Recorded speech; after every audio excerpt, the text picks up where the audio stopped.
Денес напладне во Фудбалската федерација на Македонија со жребка беа одредени двојките за осмина финалите во Купот на Македонија. Најмногу среќа имаше Кораби кој ќе биде слободен додека победа за пласман во четвртфиналето ќе игра двомеч со второлигашот Гостивар.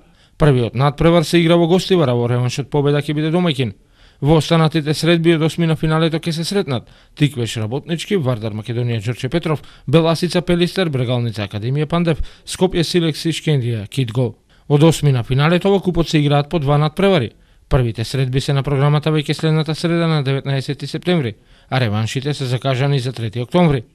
Инаку фудбалерите на Победа интензивно се подготвуваат за продолжението на прволигашкиот шампионат. Стручниот штаб и фудбалерите со максимален интензитет беа ангажирани паузата во првенството да се искористи за што подобро во игрување на тимот и корекција на манифестираните грешки и слабости во првите 4 кола.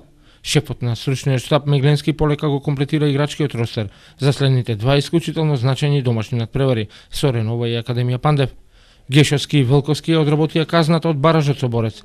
Карчевски почна со тренинзија, завршени се процедурите околу документацијата и за последното засилување францускиот напаѓач Јаник Макота, па и тој ќе биде во комбинација за дуелот со гипсарите. Се разбира, овие два надпревари директно на програмата на Канал Визија. И официјално е потврдено дека неделниот меч од петтото коло во првата лига, Победа Ренова, ќе се игра на стадионот во Битола со почеток од 15:30. Судиската комисија при ФФМ за главен судија на мечот го определи Игор Стојчевски од Скопје, а ќе му помагаат сограѓаните Даниел Василевски и Бранко Путилин.